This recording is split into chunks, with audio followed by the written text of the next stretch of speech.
Unbreakable Attention, the rarest and most dangerous skill today.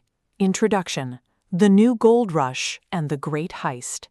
There is a silent, invisible, and incredibly violent war being fought right now, at this very second, all across the globe. It is not a war being fought for land. It is not being fought for oil or water or precious metals or fiat currency. It is being fought for the most valuable, the most limited, and the most fragile non-renewable resource in the known universe, the 3 pounds of biological tissue sitting behind your eyes. Welcome to the era of the Great Heist. Every single time you pick up your phone, every time you swipe a screen, every time you click a red notification badge, and every time you mindlessly scroll through an infinite feed, you are being robbed. You are not just losing minutes or hours of your day, you are losing your agency, you are losing your cognitive capacity, you are losing your ability to think deeply, to create original ideas, and to rule your own life. In the ancient world, ultimate power was determined by physical force and the ownership of fertile land. In the industrial world, power was determined by capital, factories, and the ownership of the means of production. But we no longer live in the industrial world, we live in the information world. And in an economy where information is infinite, free, and overwhelmingly abundant, the only thing that possesses true explosive value is the ability to filter it. In the modern world, power is determined by attention. He who can sit in a quiet room and focus his mind on one complex problem for 4 uninterrupted hours will always, inevitably, and mercilessly defeat the man who can only focus for 10 seconds before reaching for his phone.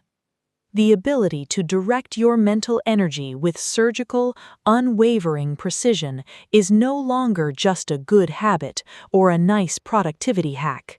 It is the rarest and most dangerous skill in the modern economy. It is the absolute divide.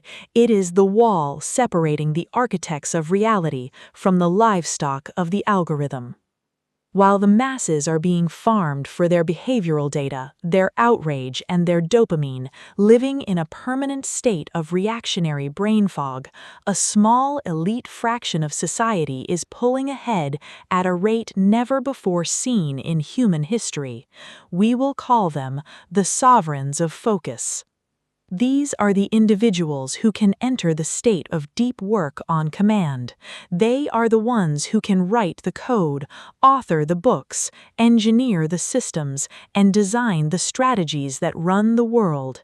They can achieve in a 2-hour block of unbroken concentration than the average distracted worker achieves in an entire week. If you find yourself constantly distracted, if you sit down to work and immediately feel an overwhelming urge to check a screen, if your brain feels foggy, your memory feels weak, and your largest life goals feel permanently out of reach, listen to me very carefully.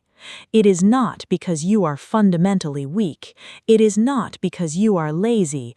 It is because you are engaging in asymmetrical warfare, and you are being outgunned by the most sophisticated, well-funded psychological weapons ever devised by the human race.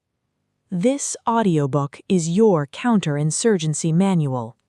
In this exhaustive, uncompromising masterclass, we are going to violently dismantle the distraction mechanism. We will explore the dark, predatory neurobiology of why your brain is currently a sieve. We will expose the specific, calculated engineering of the multi-trillion-dollar tech giants who profit from your cognitive fragmentation. You will learn the architecture of the focus fortress, how to rig your physical and digital environment so that deep work becomes inevitable and distraction becomes impossible. You will discover the monk mode protocols used by the highest performing humans on Earth. You will learn the neurochemical recipe for the flow state, and you will learn how to reclaim your dopamine receptors to literally grow the physical mass of the focus muscle in your brain. If you want to continue being a consumer, if you are content with a life of shallow noise, constant anxiety, and unfulfilled potential, turn this audio off right now. Go back to the scroll. Go back to the feed. But if you are ready to reclaim the sovereignty of your own mind, if you are ready to become a dangerous, unstoppable force in your industry, if you are ready to build unbreakable attention, then listen closely. It is time to stop being the product. It is time to start being the master. Chapter 1: The Biohacking of the Primal Brain. To fix your attention, we cannot simply rely on generic productivity advice. We must look under the hood. We must examine the biological hardware you inherited from your ancient ancestors, and we must understand exactly why it is currently malfunctioning. For 99.9% of human history, distraction was not a flaw. It was a highly tuned survival mechanism. Imagine your ancestors living on the harsh plains of the African savanna. If you were deeply focused on picking berries from a bush, and you failed to notice the sudden rustle in the tall grass to your left, you were eaten by a predator. You died, and your genetics were erased from the gene pool. To survive, the human brain evolved to be incredibly, almost painfully sensitive to two things: novelty and threats. Any sudden sound, any flash of bright color, any rapid movement in your peripheral vision triggered an immediate, involuntary shift in your attention. And to ensure we paid attention to these novel stimuli, our brain utilized a powerful chemical messenger: dopamine. The misunderstanding of dopamine. Modern pop psychology frequently mislabels dopamine as the pleasure chemical. It is described as the reward you get when you eat chocolate or win a game. This is a fundamental misunderstanding.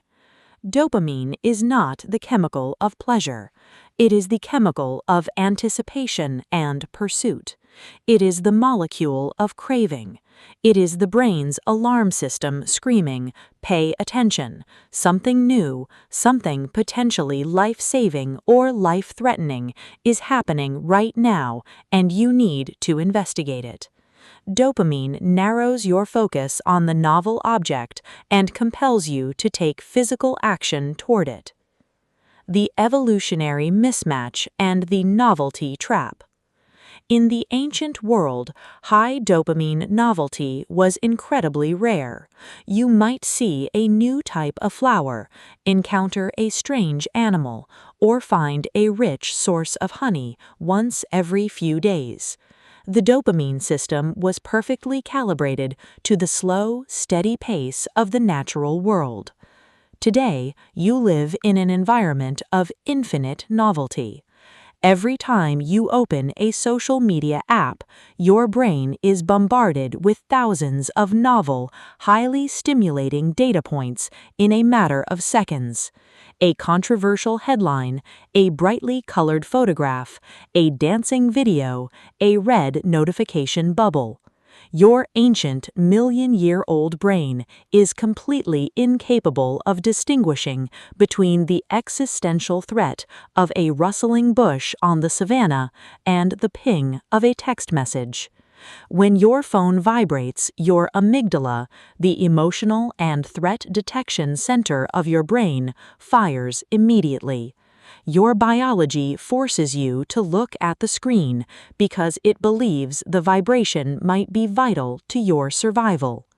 Every scroll, every refresh of the feed, every new like delivers a tiny, artificial, unearned microdose of dopamine. You are living in a super stimulus environment that your hardware is not equipped to handle. You are quite literally a hunter-gatherer trapped inside a neon-lit digital casino. The atrophy of the prefrontal cortex. While the amygdala handles our primal reflexes, the part of your brain responsible for deep focus, long-term planning, and impulse control is the prefrontal cortex, here, PFC, right now, behind your forehead. This is the CEO of your mind. It is the part of you that says, I know I want to look at my phone, but I need to finish this spreadsheet first. But the PFC is metabolically expensive. It requires a massive amount of glucose and energy to operate. Your brain, being an incredibly efficient, energy-conserving machine, prefers to run on the basal ganglia, the deep brain structure responsible for automatic habits and effortless reflexes. When you constantly, repeatedly give in to digital distractions, when you reach for your phone every time you feel a slight twinge of boredom, you are essentially firing the CEO. You are telling your PFC that its services are no longer required. Neuroplasticity is the brain's ability to rewire itself based on experience. The neurons that fire together wire together. When you spend 6 hours a day rapidly switching your attention from a video to a text, to an email, to an article, you are physically building and strengthening the neural pathways for distraction. Simultaneously, the neural pathways for deep, sustained focus physically wither away from lack of use. Your focus muscle literally atrophies. This is the exact reason why you finally sit down and try to do something hard, like reading a dense 400-page book or writing a complex business report. It feels like actual physical pain. Your brain is screaming for a hit of cheap dopamine to alleviate the agonizing boredom of the high-effort task. Your prefrontal cortex is too weak to hold the line. You have been biohacked. Your own evolutionary survival mechanisms have been weaponized against your potential. To reclaim your mind, you must first recognize the battlefield. Chapter 2: The Attention Economy, the Skinner box in your pocket. We must now address the uncomfortable, undeniable truth of the modern attention economy. In the digital world, there is a fundamental economic law you must burn into your mind. If the product is free, you are not the customer, you are the product. The multi-billion-dollar tech conglomerates, the social media giants, the search engines, the news aggregators do not view you as a human being to be connected or informed. They view you as a data mine. Their platforms are highly optimized algorithmic extraction machines. Their ultimate goal is not to improve your life. Their goal is time on device. Their mandate to their shareholders is to keep your eyeballs glued to their glowing rectangles for as many minutes and hours as humanly possible, so they can show you more advertisements and harvest more of your behavioral data to sell to third-party bidders. To achieve this, they do not rely on chance. They employ thousands of attention engineers, Ivy League-educated psychologists, behavioral economists, and neuroscientists whose singular, highly compensated job is to hack the primal vulnerabilities of your brain. The B.F. Skinner box and variable rewards. In the 1950s, the famous behavioral psychologist B.F. Skinner conducted a series of experiments on rats and pigeons. He placed them in a box with a lever. First, he set the lever so that every time the animal pressed it, it received a food pellet. The animals learned the pattern quickly, but they only pressed the lever when they were hungry. Then Skinner changed the rules. He introduced what is known as a variable ratio reward schedule. Now, when the animal pressed the lever, it might get a pellet or it might get nothing. It might get a massive pile of food or it might get a small crumb. The reward became entirely unpredictable. The result was terrifying. The animals became utterly obsessed. They began pressing the lever frantically, compulsively, continuously, ignoring sleep, and even ignoring other available food sources, just to see what the next pull of the lever would bring. The unpredictability supercharged their dopamine system. Your smartphone is a portable Skinner box. Every time you pull down to refresh your social media feed, you are pulling the lever on a slot machine. You don't know what you are going to get. It might be a boring ad, no reward. It might be a picture of a celebrity, small reward. Or it might be a message from a crush or a post that goes viral, massive reward. Because the reward is variable, your brain becomes addicted to the checking. This is why you compulsively pull your phone out of your pocket even when it hasn't buzzed. You are a pigeon pressing the lever, desperate for the dopamine hit of novelty. The bottomless bowl and the erasure of stopping cues. Have you ever wondered why social media feeds are infinite? Why you can scroll for hours and never reach a page that says "end of content"? This architecture is based on a famous study called the bottomless bowl experiment.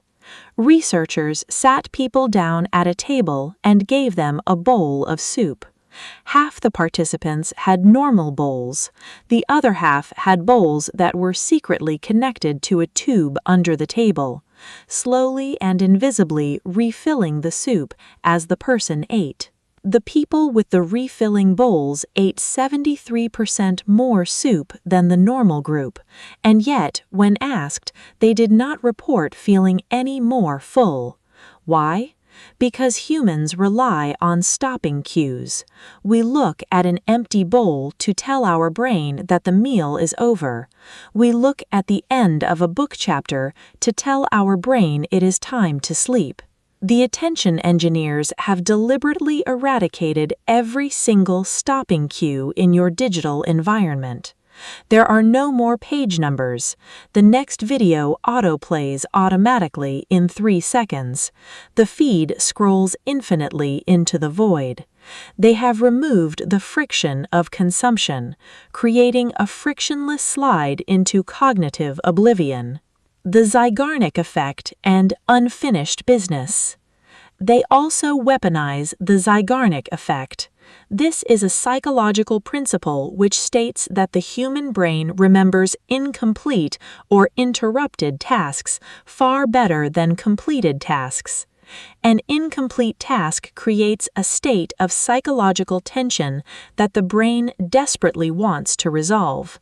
When you see a notification badge with a red 1 on it, it creates an open loop in your mind. Even if you put the phone down, the Zeigarnik effect ensures that a portion of your cognitive bandwidth remains fixated on that red dot, wondering who messaged you. The tension builds until you finally break your focus, pick up the phone, and clear the badge, providing temporary relief before the next badge appears. You are fighting an army of brilliant minds who have mapped the exact coordinates of your psychological vulnerabilities. If you rely on willpower alone to defeat them, you will lose every single time. Chapter 3. Cognitive Leakage, the Brutal Mathematics of Ruin. Most people in the modern workforce operate under a massive, debilitating delusion. They believe they possess the ability to multitask. They believe they can sit at their desk, write a complex legal brief, glance at an incoming email notification, quickly reply to a Slack message, check their phone for a text, and then seamlessly return to writing the legal brief without any loss of performance or quality. This is a biological lie. The human prefrontal cortex is physically incapable of multitasking when it comes to high-level, cognitively demanding work. You cannot process two complex streams of information simultaneously. What you are actually doing is switch tasking. You are rapidly, violently shifting your spotlight of attention from one target to another. And the mathematical cost of that constant switching is the destruction of your potential. The 23-minute refocus penalty. We must look at the hard data of cognitive leakage. Researchers at the University of California, Irvine conducted extensive studies on the modern workplace. They found that when an individual is engaged in a state of deep focus and they are interrupted by a distraction, a phone call, an email notification, or a colleague tapping them on the shoulder, it takes an average of 23 minutes and 15 seconds for their brain to fully return to the original state of deep concentration. Let the horror of that statistic sink in. If you are working on the most important project of your career and your phone lights up with a text message and you look away from your screen to read that message for just 5 seconds, you have not lost 5 seconds. You have lost 23 minutes of peak cognitive performance.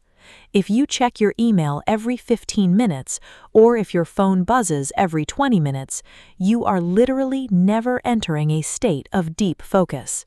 You are spending your entire day hovering in the shallow waters of cognitive fragmentation. You are attempting to run a high-performance engine, but you are shifting the gears into neutral every 15 minutes. You are operating at 30 to 50% of your actual intellectual capacity, day in and day out, for your entire career. Attention residue, the silent processor killer. The damage does not end when you put the phone down. When you switch from task A, writing a report, to task B, reading an alarming news headline, and then try to switch back to task A, your brain does not make a clean break. A significant portion of your neural circuitry remains stuck thinking about task B. Psychologists call this attention residue. It is the exact equivalent of having 50 different tabs open on your computer browser while running a massive video editing software in the background. Your brain's RAM is maxed out. The processor slows to a crawl. The internal fan starts spinning frantically.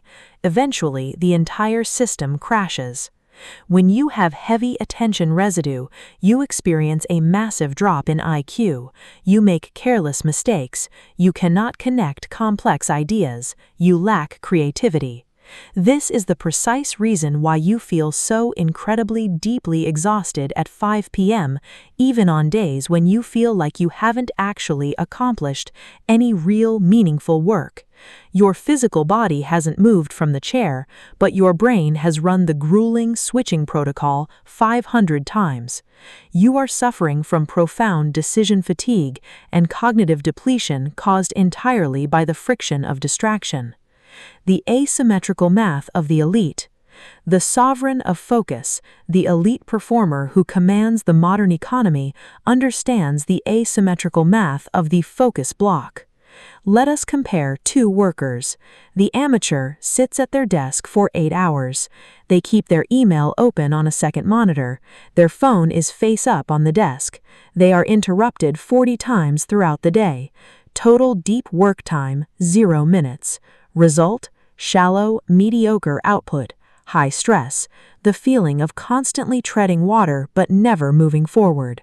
The sovereign sits at their desk for 4 hours. Their phone is in another room.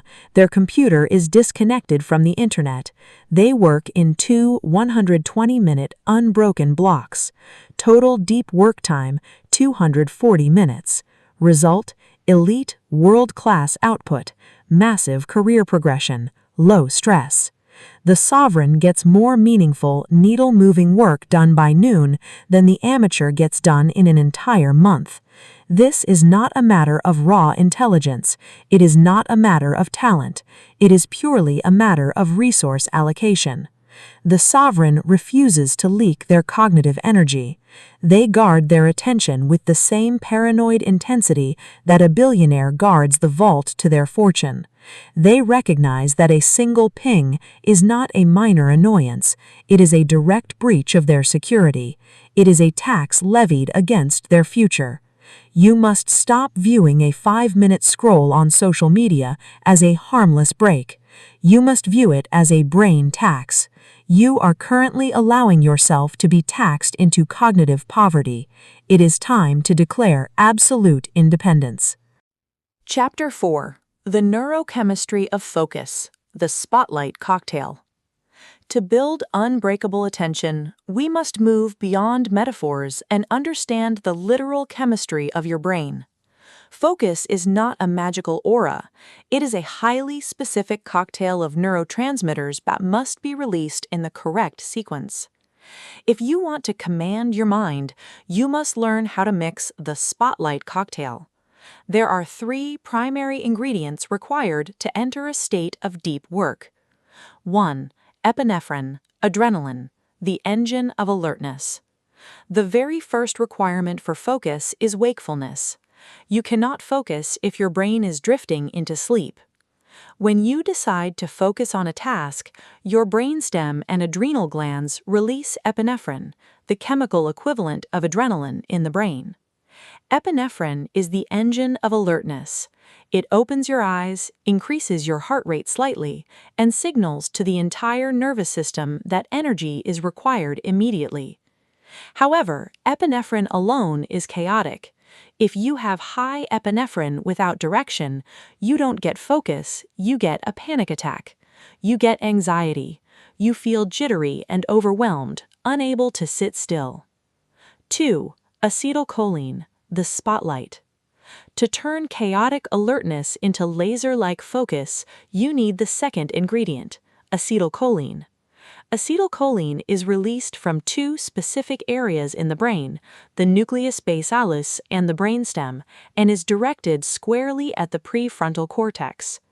If epinephrine is the raw electricity, acetylcholine is the spotlight. Whatever your mind is looking at when acetylcholine is released is what gets illuminated. It physically tags the specific neural circuits involved in the task you are performing and says to the brain, "This specific data is important. Remember this. Ignore everything else."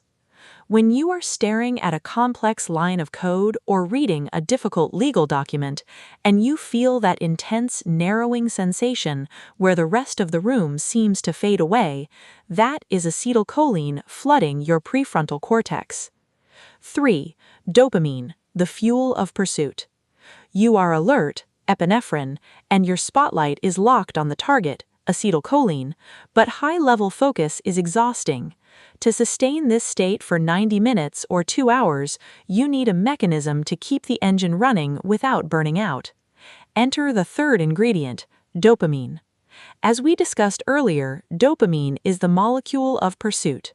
When you are engaged in deep work and you hit a milestone, you figure out a difficult sentence, you solve a minor bug in the code, or you finally understand a complex concept, your brain releases a microdose of dopamine. This dopamine acts as a neurochemical reward that literally suppresses the feeling of fatigue. It pushes back against the epinephrine, telling your body, yes, this is hard work, but we are on the right track. Keep going, don't quit. The sovereign of focus understands how to manufacture this cocktail on demand. They use caffeine or cold exposure to spike epinephrine. They use intense visual focus to trigger acetylcholine, and they break their massive projects into small, achievable micro-goals to ensure a steady drip of dopamine to sustain their effort over hours. You are not at the mercy of your moods. You are the chemist of your own mind. Chapter 5: The Physical Fortress. Engineering your environment. Willpower is the most overrated concept in modern self-improvement. If you rely on your sheer will to ignore your phone, to resist opening a new browser tab, or to ignore the noise of your open-plan office, you will inevitably fail. Willpower is a finite battery. It drains every single time you make a decision, every time you suppress an urge, and every time you manage an emotion. If your smartphone is sitting face up on your desk while you are trying to work, your brain is actively expending 10 to 20% of its cognitive battery just to actively resist the urge to look at it. You are fighting a war of attrition before you have even typed a single word. The elite do not use willpower to maintain focus. They use environmental design. They build a focus fortress. They understand that humans are adaptation machines. We adapt to the shape of the room we are in. If you want to change your output, you must ruthlessly, violently re-engineer your surroundings. Rule 1. The eradication of the visual trigger. Your brain's visual cortex is intimately tied to your attention system. Out of sight, out of mind is not just a cliché, it is a neurological fact. The first law of the focus fortress is sight is the trigger. When it is time for deep work, your phone must not be in your pocket. It must not be face down on your desk. It must not be in your peripheral vision. It must be in a completely different room, ideally inside a closed drawer. Extensive psychological studies have shown that the mere physical presence of a smartphone in the same room, even if the phone is entirely turned off, measurably reduces cognitive capacity and working memory. Your brain is actively subconsciously monitoring it, dedicating RAM to the possibility of connection. Remove the trigger and you remove the battle entirely. Rule 2. The grayscale protocol. If you absolutely must use your phone for work, you must neuter its psychological weaponry. Tech companies use millions of dollars of color psychology research to make app icons irresistible. Bright reds, electric blues, and vibrant greens are designed to trigger the primal novelty-seeking centers of your brain. Go into the accessibility settings of your phone right now and turn the display to grayscale. When your phone is black and white, the slot machine loses its flashing lights. Instagram looks depressing. YouTube looks boring. The dopamine trigger is instantly severed. Your phone goes from being a sparkling, addictive toy back to what it was originally meant to be, a boring, utilitarian tool. Rule 3. The acoustic anchor. The human brain hates silence almost as much as it hates chaotic noise. In pure silence, your internal dialogue, your anxieties, your to-do lists, your doubts becomes deafeningly loud. The master of focus uses acoustic anchors to build a protective wall around their mind. You must utilize noise-canceling headphones, but do not play music with lyrics. Lyrics engage the language processing centers of your brain, the Wernicke and Broca's areas, which directly competes for the bandwidth you need to read or write. You must play continuous, repetitive audio, white noise, brown noise, binaural beats, or repetitive electronic or classical music. This creates an acoustic protective cocoon. Over time, through classical conditioning, your brain will associate this specific sound with intense focus. The moment the brown noise starts playing in your headphones, it acts as a Pavlovian trigger. Your brain immediately recognizes the outside world is gone, the work protocol has begun. Rule 4. The clean void. Your physical environment is an exact mirror of your internal cognitive state. If your desk is cluttered with old coffee cups, stacks of unrelated mail, sticky notes, and loose cables, your visual field is cluttered. Every object in your peripheral vision is a micro-distraction demanding processing power. The focus fortress requires the clean void. Your desk should contain only the exact tools required for the specific task at hand. One monitor, one keyboard, one notebook, a glass of water, nothing else. By removing the visual chaos of the physical world, you clear the runway for the mind to accelerate into deep work without friction. Build the fortress, guard the gate, let absolutely nothing enter without your explicit conscious permission. Chapter 6. The Digital Scorched Earth. You have secured the physical perimeter. Now we must wage war on the digital front. You must treat your computer, your browser, and your communication apps not as helpful assistants, but as hostile territory that must be aggressively tamed. The average knowledge worker checks their emails 74 times a day and switches between computer apps nearly 400 times a day. They live in a state of permanent, frantic reactivity. They are digital slaves responding to the whip of the notification bell. To achieve unbreakable attention, you must enact a policy of digital scorched earth. 1. The death of the notification. There is no legitimate reason for a human being to have push notifications enabled for anything other than a phone call from their spouse or an emergency alert. Turn off all notifications, every single one. Turn off the banner alerts on your desktop. Turn off the vibration on your smartwatch. Turn off the red badges on your apps. If someone needs to reach you for a genuine life or death emergency, they will call you multiple times. 99.9% of all digital notifications are simply tech companies or demanding colleagues begging to steal your attention to serve their own agendas. By leaving notifications on, you are giving the entire world a remote control to interrupt your prefrontal cortex at any moment of the day. You are leaving the front door of your mind wide open. Lock the door. 2. The asynchronous mandate. The greatest lie of the modern corporate world is the concept of real-time communication. The belief that every Slack message or email must be answered within 5 minutes is destroying global productivity. Responsiveness is not the same as effectiveness. If you answer an email in 3 minutes, you look like a hero to the sender, but you are a traitor to your own potential. You have sacrificed your deep work to serve their shallow convenience. You must transition to asynchronous communication. You do not leave your email inbox open in the background.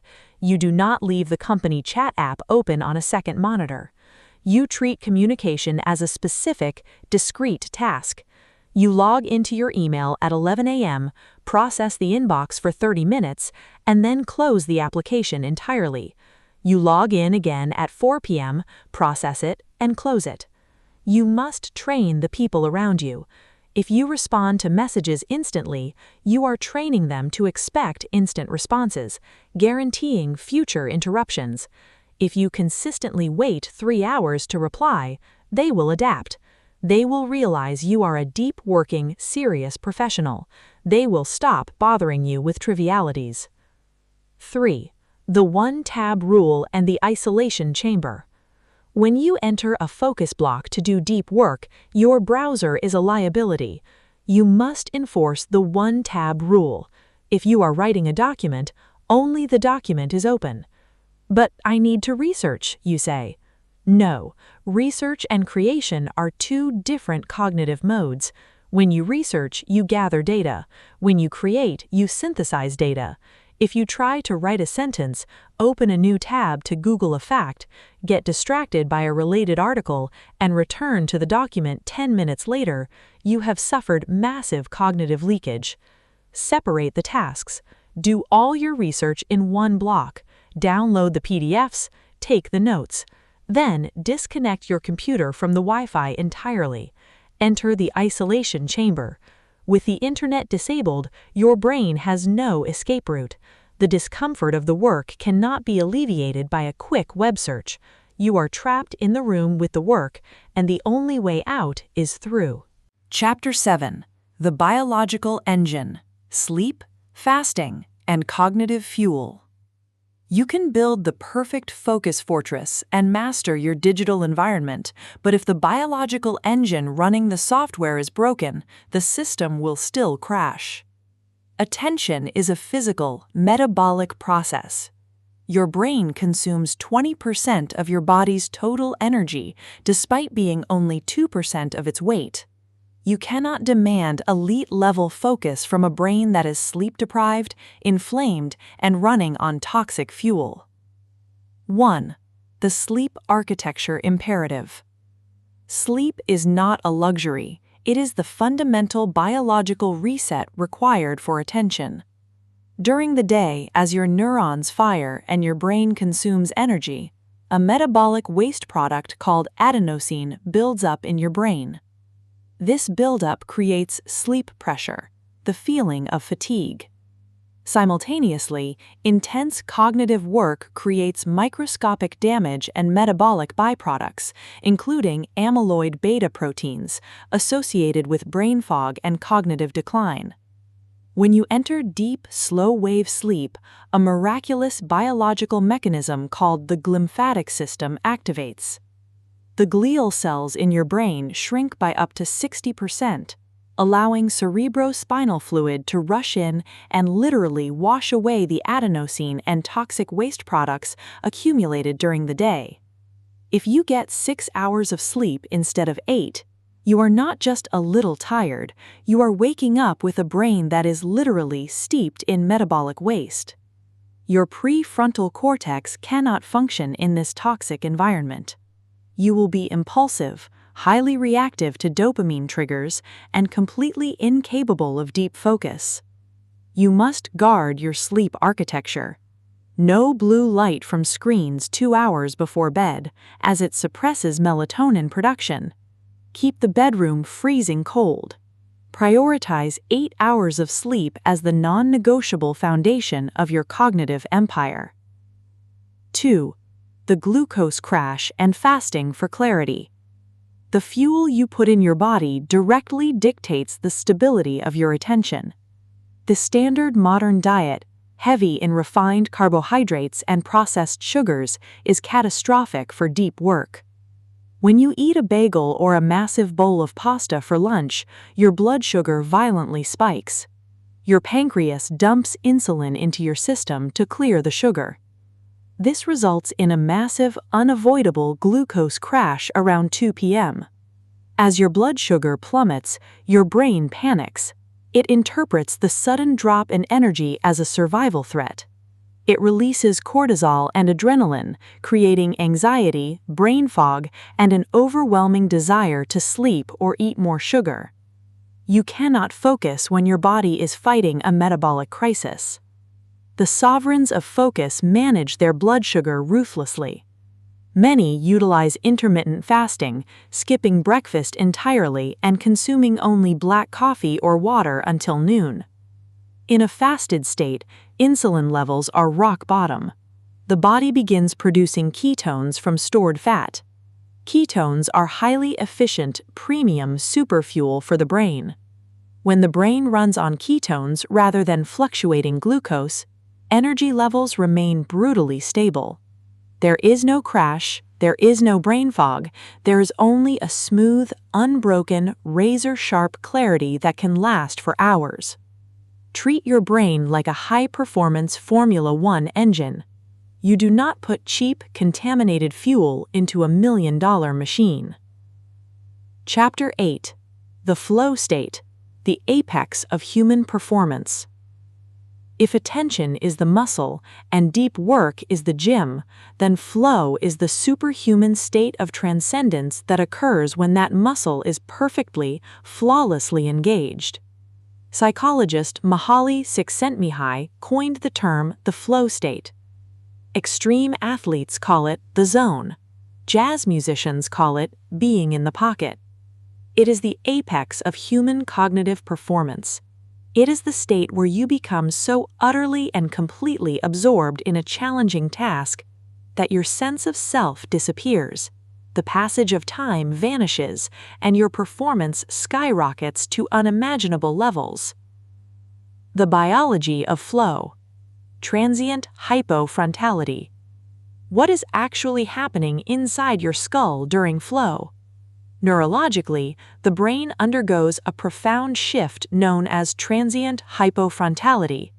Transient meaning temporary, hypo meaning slowing down or deactivating, frontality referring to the prefrontal cortex.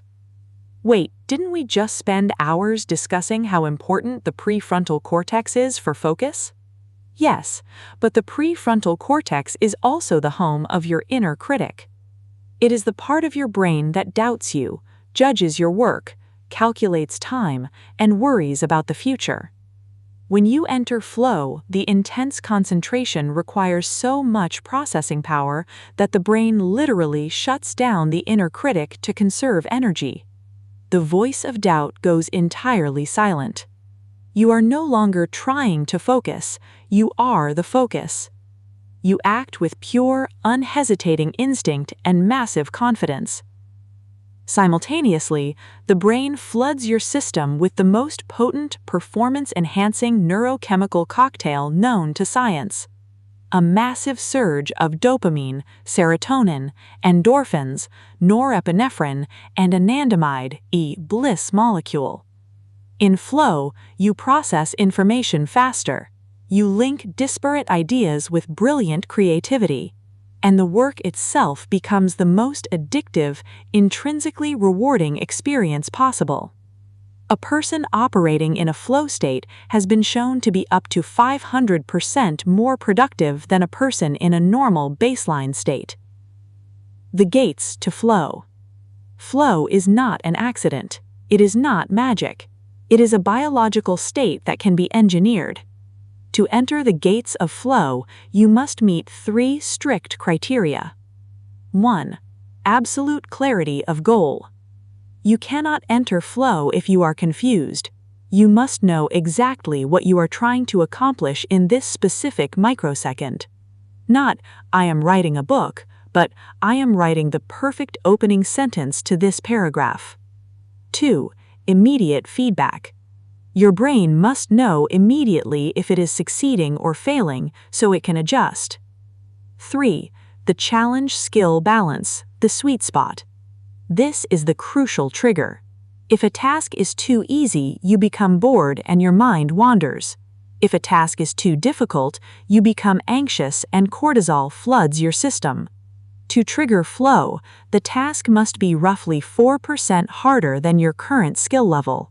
It must require you to stretch your abilities to their absolute limit. It must reside in the precise, agonizing sweet spot of productive struggle. The sovereign's reward. The flow state is the ultimate, untouchable competitive advantage. While the rest of the world is stuttering, staggering, and suffering through their workday, fighting the friction of 1,000 notifications, the sovereign in flow is gliding. They are producing masterpieces. They are solving the unsolvable. And they are experiencing the greatest psychological high available to the human animal. But the price of entry is absolute, unyielding discipline. You cannot have the high of flow without first enduring the clean pain of the focus fortress. You must pay the toll at the gate of distraction. Chapter 9. The Social Shield. Pruning the Noisemakers. When you begin to build unbreakable attention, when you retreat into the focus fortress and silence the digital world, you will encounter a final, highly aggressive form of resistance. It will not come from algorithms. It will come from the people around you. Your friends, your colleagues, your employees, and even your family are deeply, profoundly addicted to distraction. Furthermore, they are addicted to your availability. Modern society has created a toxic, parasitic expectation that everyone must be reachable at all times. If someone sends you a text, they expect a reply within 10 minutes. If they send an email, they expect an answer by the end of the hour. When you stop responding instantly, when you enforce your asynchronous mandate, they will feel personally attacked. They will feel judged by your discipline. They will try to pull you back down into the chaotic, highly reactive crab bucket of normal society.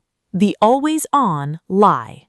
You must violently reject the lie that being responsive is the same thing as being productive. If you drop your deep work to respond to a trivial email in 2 minutes, you look like a hero to the person who sent it, but to your own mission, to your own legacy, you are a traitor. You have sacrificed the architecture of your empire for the shallow convenience of a passerby. The sovereign understands a brutal truth. Responsiveness is the enemy of results. You must aggressively manage the expectations of your social and professional circle. You must establish service-level agreements for your communication. Tell your team, I check emails at 11 a.m. and 4 p.m. If the building is literally on fire, call my cell phone. Otherwise, expect a reply during those windows.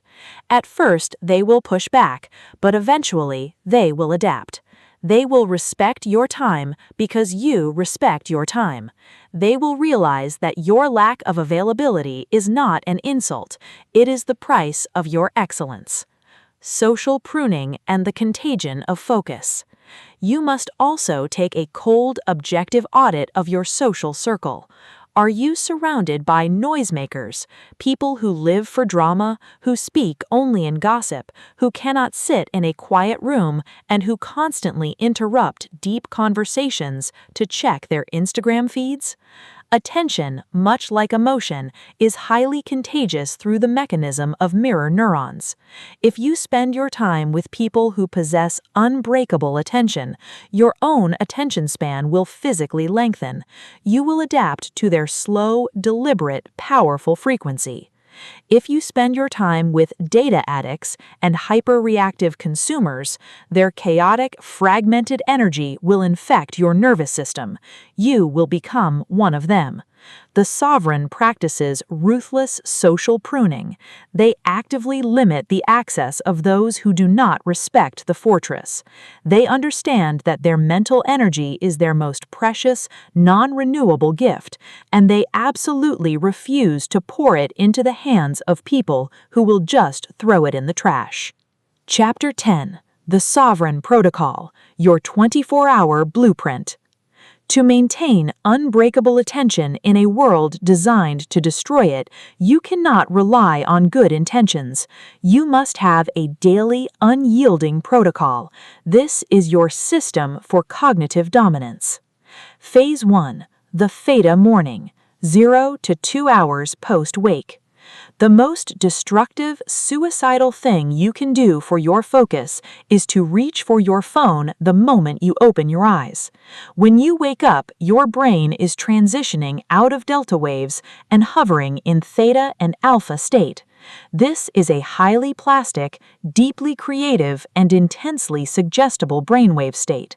If you check your email or the news, you instantly force your brain into a hyper-beta, hyper-reactive state. You flood your system with cortisol.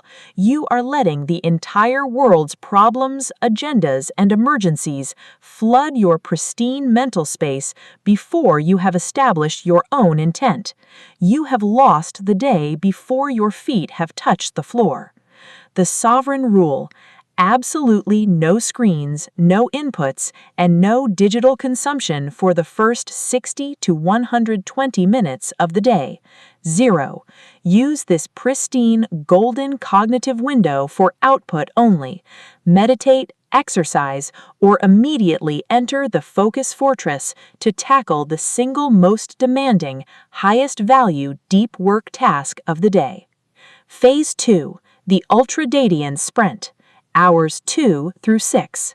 The human brain does not operate in a flat line. It operates in ultradadian rhythms, cycles of 90 to 120 minutes of high peak energy, followed by a necessary 20-minute trough.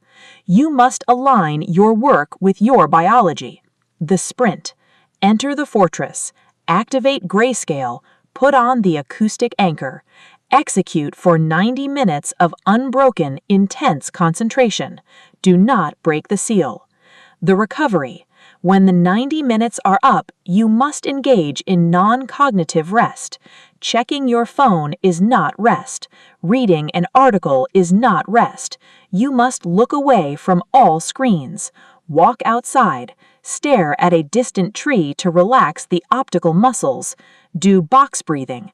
Allow the prefrontal cortex to completely disengage and recharge the acetylcholine reserves.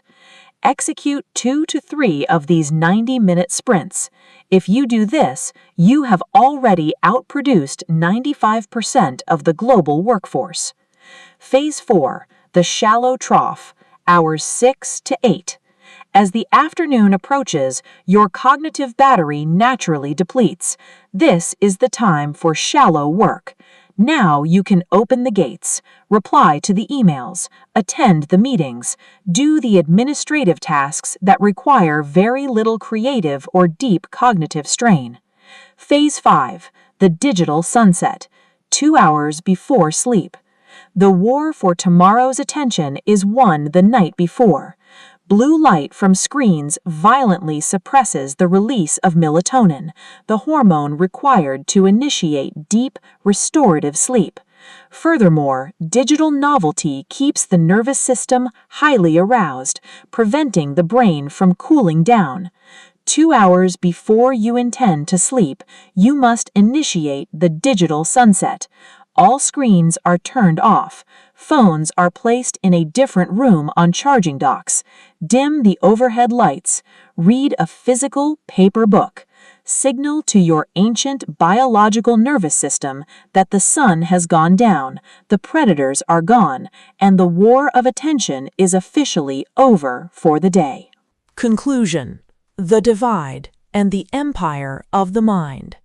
You have reached the end of the noise and the beginning of the empire. We began this journey by looking at the great heist. We revealed the terrifying truth.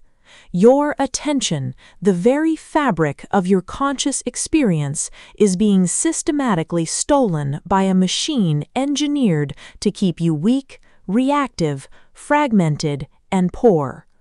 You now understand the primal neurobiology of the novelty trap. You know that every ping of your phone is a physical, chemical attack on your prefrontal cortex. You recognize the slot machine architecture of the apps that sit in your pocket. You have seen the brutal, undeniable mathematics of cognitive leakage. You know that multitasking is a biological lie, and that attention residue is the silent, grinding killer of human potential. You possess the architectural blueprint for the focus fortress. You know that environmental design beats willpower every single time. You have the neurochemical recipe for the flow state, and you hold the sovereign protocol to structure your day for absolute cognitive dominance. There is an ancient, heavy, and profound truth to attention. What you pay attention to is exactly what you become. If you pay attention to the trivial, the petty, and the fleeting, you will become a trivial, petty, and fleeting individual.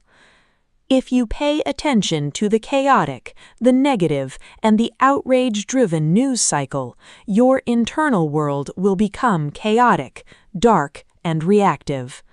But if you guard your attention, if you direct it exclusively toward the elite, the profound, the challenging, and the mission, you will become a sovereign. Taking absolute, ruthless control of your attention is not just a productivity hack.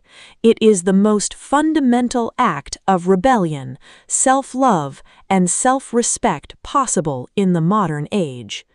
It is standing up, looking at the multi-trillion-dollar machine and saying, "My life is too valuable to be sold for a cheap hit of dopamine. My time is too precious to be traded for a like. My mind is a weapon, and it is too powerful to be used as a playground for algorithms." The world is only going to get louder. The screens are only going to get brighter. The artificial intelligence is only going to get better, faster, and more ruthless at hacking your psychological weaknesses. The divide is coming. It is already here. On one side of the divide, you will have the fragmented, the billions of people who have surrendered their agency, the people who have lost the physical ability to think deeply for themselves, the people who will live and die in a permanent state of high anxiety, shallow distraction, consuming whatever the feed puts in front of their glazed eyes.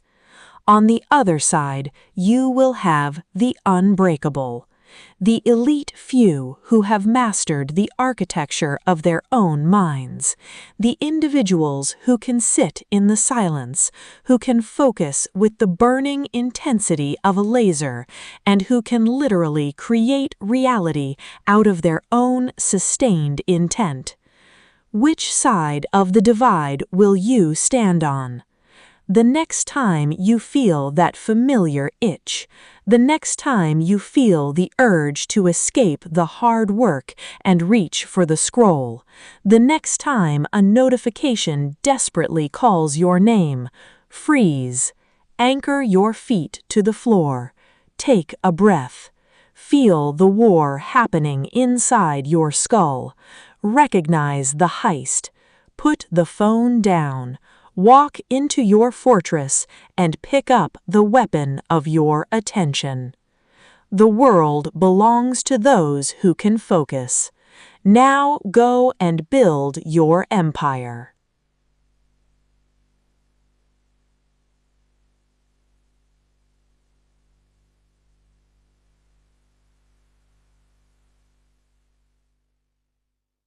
Thank you for reclaiming your mind with quick audiobooks. If this masterclass has sharpened your focus, destroyed your illusions, and given you the keys to your own cognitive kingdom, ensure you subscribe, like, and return for more uncompromising, relentless deep dives into psychology, power, and the pursuit of absolute sovereignty. Until next time, stay focused, stay sovereign, and stay dangerous.